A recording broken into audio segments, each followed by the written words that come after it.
สวัสดีท่านผู้ชมที่เคารพนำท่านผู้ชมมาติดตามข่าวกีฬาเปิดฉากทั้งการแข่งขันสนุกเกอร์10แดงแฮนดิแคปสิงขันประธานสหพันธ์กีฬาบิลเลียร์สนุกเกอร์แห่งชาติลาวข้างในบิดประจำปี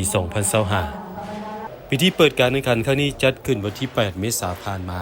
ที่สโมสรสนุกเกอร์เดอะคิงบ้านหนองไฮเมืองหาดทรายฟองนครหลวงเวียงจันทน์ให้เกียรติเข้าร่วมโดยห้องศาสตราจารย์ปริญญาเอกปุตสิมมาราบง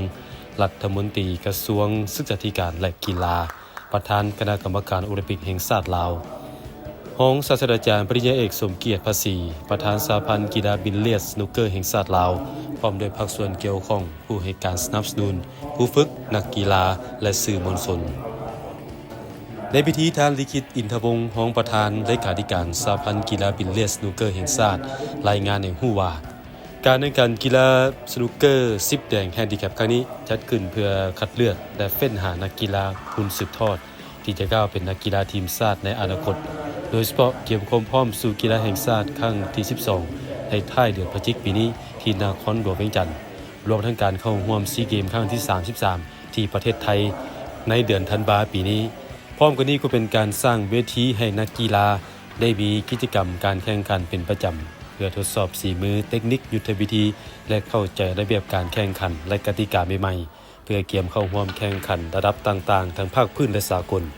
นอกจากนี้ก็แนะใส่การพัฒนาบุคลากรที่เกี่ยวข้องเช่นเจ้าหน้าที่จัดการแข่งขันและกรรมการตัดสิน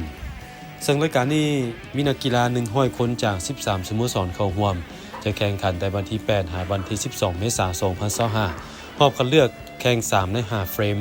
โดยวันที่10เมษายนจะแข่งขันรอบ32คนสุดท้ายวันที่11เมษายนแข่งขันรอบ16คนสุดท้ายและรอบ8คนสุดท้ายส่วนมื้อสุดท้ายวันที่12เมษายนแข่งขันรอบรองชนะเลิศและรอบชิงชนะเลิศรางวัลชนะเลิศจะได้รับขันแซม1หน่วยและเงินสด20ล้านกีบรองชนะเลิศได้รับขัน1หน่วยพร้อมเงินสด10ล้านกีบ